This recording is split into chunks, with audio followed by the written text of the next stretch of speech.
মির্জা আব্বাস সাহেবকে একজন পথচারী জড়িয়ে ধরতে গিয়েছিল, তখন তার সাথে থাকা দলের নেতাকর্মীরা তাকে ওইখান থেকে সরিয়ে দেয়। মির্জা আব্বাস সাহেবও মোটামুটি হাত বাড়িয়েছিল যে হ্যাঁ তাকে জড়িয়ে ধরবো, তবে জড়িয়ে ধরতে পারে নাই বা জড়িয়ে ধরতে দেয় নাই। আর এইটা নিয়ে সোশ্যাল মিডিয়ার মধ্যে একরকম তোলপাড় সৃষ্টি হয়ে যাচ্ছে।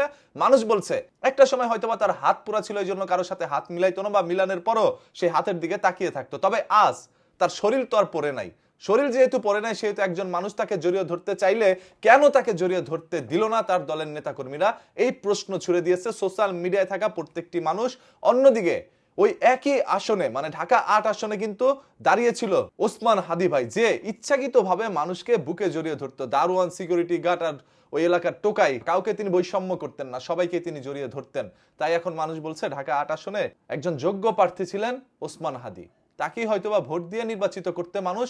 তবে যেহেতু ওসমান হাদি এখন নাই, সেহেতু আছে ওইখানে নাসিরউদ্দিন পাটোয়ারি, তাই এখন নাকি মানুষ নাসিরউদ্দিন পাটোয়ারিকে ভোট দিয়ে ঢাকা ৮ আসনে জয়যুক্ত করবেন। একজন এমপি প্রার্থী, তিনি সাবেক সংসদ সদস্য, সবাই মোটামুটি মির্জা আব্বাস সাহেবকে চেনেন এবং তার এলাকায় ব্যাপক পরিমাণ তার জনপ্রিয়তাও রয়েছে। নাসিরউদ্দিন পাটোয়ারি তার প্রত্যেকটি বক্তৃতায় তিনি বলে থাকেন যে এই মির্জা আব্বাস সাহেব একজন বড় চাঁদাবাজ, সন্ত্রাসদের সম্রাট, গডফাদার, এই ধরনের কথাগুলো তিনি তার প্রত্যেকটি ভাষণেই বলে থাকেন।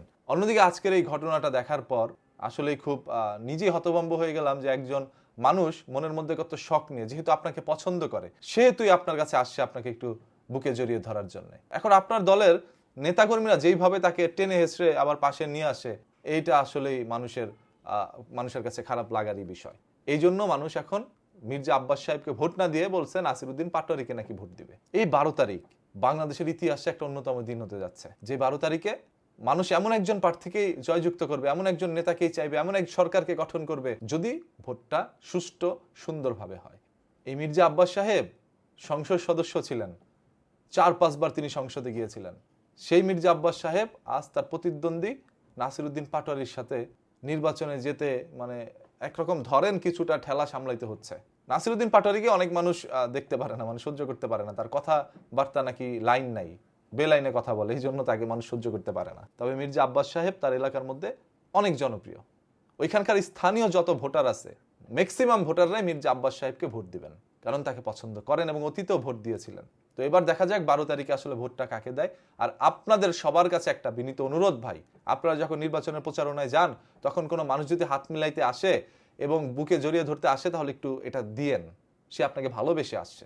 আর জানেন তো সামনে ক্যামেরা ট্যামেরার অভাব নেই, এগুলো সোশ্যাল মিডিয়ায় চলে আসে।